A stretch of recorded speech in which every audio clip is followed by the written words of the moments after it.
Tapi 4 orang ini, empat-empatnya dijamin oleh Nabi SAW masuk surga. Artinya ada penyebutan hadis tentang mereka di surga. Itu karena mereka mentauhidkan Allah di masa orang-orang Quraisy menyembah berhala. Dan mereka sempat mendakwahi kaumnya. Jadi mereka masih menjaga kemurnian ajaran Ibrahim alaihissalam. Ada di antara mereka nanti juga yang mengikuti ajaran Nabi Isa alaihissalam. Baik, 4 orang ini teman-teman sekalian adalah yang pertama Uthman bin Talha, kemudian Waraka bin Naufal, yang kedua,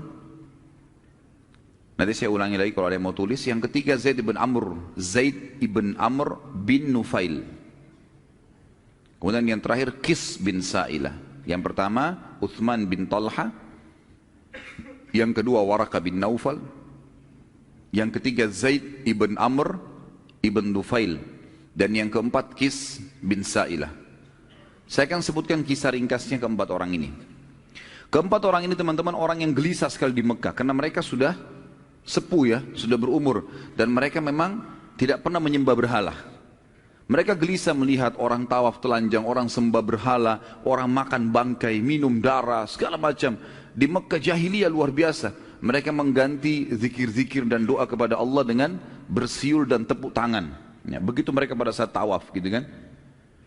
Itu Allah sebutkan dalam Al-Quran mukaan wa tasdiyah. Dalam ayat Al-Quran disebutkan mereka bersiul dengan tepuk tangan gitu. Maka mereka gelisah. Ke-4 orang ini lalu sepakat kita keluar dari Mekah aja. Maka kita mulai dari Uthman bin Talha dan Waraka bin Naufal. 2 orang ini keluar menuju ke negeri Syam, dan keduanya akhirnya menemui pendeta Nasrani. Lalu mulai bertanya tentang apa itu agama Nasrani.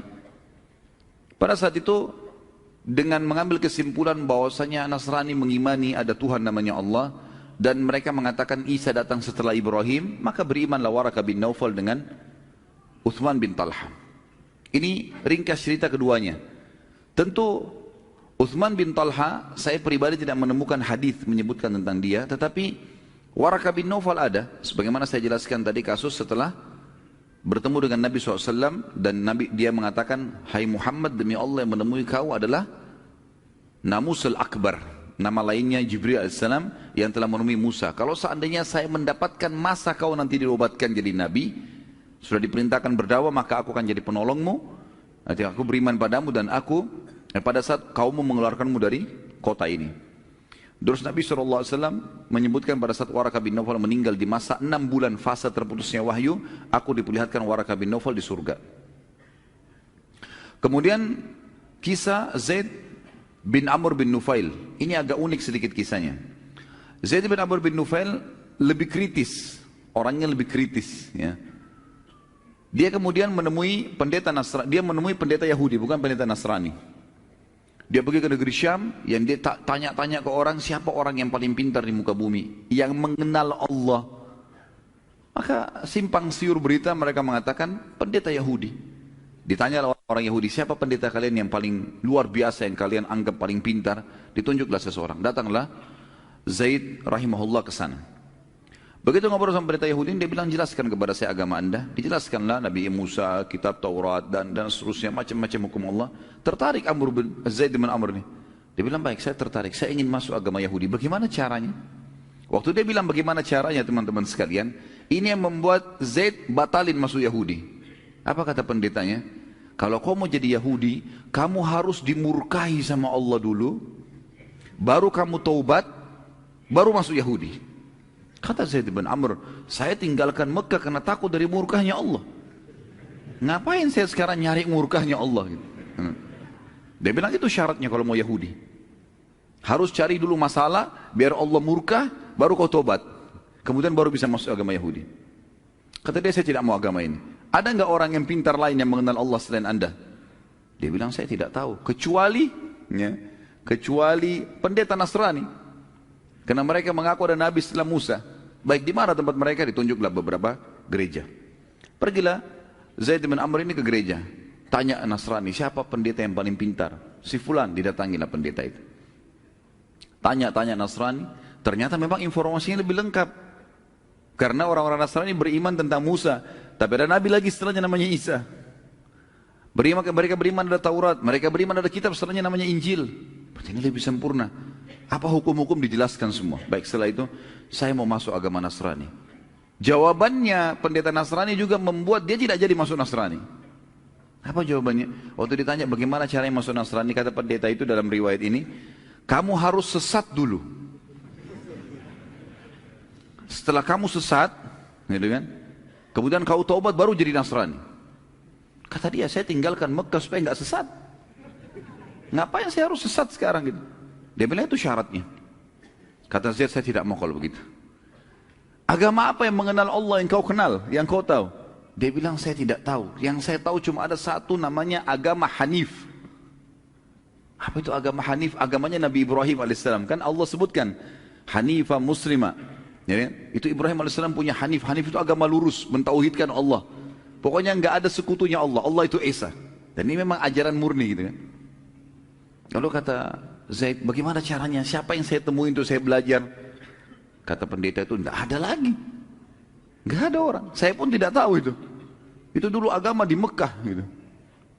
Maka Zaid bin Amr pun kembali ke Mekah teman-teman sekalian. Lalu dia mengatakan di tengah jalan, ya Allah, aku bersaksi dan engkau menjadi saksinya bahwasanya aku menganut agama Ibrahim alaihissalam, aku beragama Hanif. Aku akan menyembah Allah, tidak menyekutukannya, dengan tidak menyembah berhala, tapi aku tidak tahu bagaimana caranya beribadah ya Allah. Pandulah aku. Jadi dia tidak tahu bagaimana caranya. Maka yang dia lakukan adalah, dia coba selalu mencari jalan untuk memurnikan hubungan kepada Allah. Misal, dia kalau lagi begitu masuk, seperti sabda Nabi SAW menceritakan tentang keadaannya Zaid bin Amr ini. Waktu Nabi belum jadi Nabi ya, beliau mengatakan, aku melihat Zaid bin Amr bersandar pada dinding Ka'bah setiap hari. Semenjak pulang dari negeri Syam tadi, sandar di dinding Ka'bah. Lalu dia mengatakan, Nabi SAW mengatakan, saya melihat Zaid bin Amr bersandar di Ka'bah sambil memperhatikan talbiyahnya orang-orang Quraisy. Kan, kalau masih review teman-teman, pelajaran kita yang lalu, talbiyah yang syar'i dari Nabi Ibrahim AS dan Nabi Muhammad SAW juga ajarkan kita adalah, labbaik Allahumma labbaik, ya Allah aku jawab panggilanmu dengan santun, labbaika la syarika laka labbaik, saya jawab panggilanmu dengan santun dan tidak ada sekutu bagimu, innal hamda wan ni'mata laka wal mulk, segala puji, nikmat dan kerajaan milikmu, la syarika lak, tidak ada sekutu bagimu. Ini tepat ini namanya talbiyah tauhid, pengisahan Allah tanpa sekutu. Amr bin Luhai, waktu dia lihat orang Mekah bertalbiyah begini, dia sudah terlanjur masukkan patung-patung. Dan dia bilang, ini patung-patung perantara antara kalian sama Allah. Bagaimana caranya supaya orang Mekah mau ubah talbiyah? Susah. Ini sudah turun-temurun dari zaman Ibrahim AS. Maka dia tambah kalimat syirik. Kalimatnya adalah, illa syarikan huwalak tamlikuhu wa ma malak. Na'udzubillah. Artinya, kecuali sekutu ya Allah. Ada sekutu yang kami taruh-taruh patung ini jadi sekutumu, yang kau juga menguasainya dan kau pemiliknya. Tapi tetap kalimat illa syarikan, kecuali sekutu. Ada sekutu yang disekutukan sama Allah. Maka Zaid bin Amr, kata Nabi SAW, berteriak pada saat mereka sudah mengatakan sampai kalimat labbaik Allahumma labbaik, labbaik la syarika laka labbaik, innal hamda wan ni'mata laka wal mulk la syarika lak. Pas di situ sebelum mereka tambah kalimat syiriknya illa syarikan huwalak, dia berteriak, cukup, jangan disambung. Selalu dia berkata begitu, berhentilah. Lalu orang-orang Quraisy melempari dia dengan batu, menyuruh Zaid bin Amr rahimahullah untuk meninggalkan tempat itu. Dia juga tidak cukup sampai dia tetap aja di dakwah. Jangan, bertauhidlah kepada Allah. Ini ajaran Nabi Ibrahim, harus hanif, lurus, nggak boleh gitu. Jadi dia coba cari celah di mana yang ada kalimat syirik, maka dia tinggalkan sama dia. Begitu juga dengan orang-orang Quraisy, mereka suka datang membawa sembelihan-sembelihan, lalu kemudian mereka menyembeli untuk patung-patung itu. Ada di antara mereka teman-teman yang menggunakan nama Allah, gitu kan? Pada saat mau menyembeli, mereka menggunakan nama Allah, tapi untuk berhala, gitu kan? Jadi misal orang Islam sekarang menyembeli untuk laut, supaya kapalnya tidak tenggelam, penjaga lautan lah, ya? Untuk apalah, untuk kebun, untuk rumah baru, segala macam. Menyembeli bukan untuk Allah. Walaupun menggunakan nama Allah ini bisa syirik, ya? Karena tujuannya untuk itu, bukan untuk Allah SWT murni. Maka Zaid bin Amr berdiri dekat mereka, jangan sembeli untuk patung-patung ini sembelihlah. Allah yang menciptakan hewan-hewan ternak ini untuk kalian nikmatin. Kenapa kalian menyembelih untuk berhala? Dan mereka habis disembelih, mereka nggak makan daging itu. Dagingnya dibuang aja di situ sampai membusuk di dekatnya berhala itu. Jelas-jelas patung nggak bisa makan, ya rusak lah dagingnya, gitu kan? Tapi begitu yang mereka lakukan. Tapi Zaid bin Amr terus mengingatkan,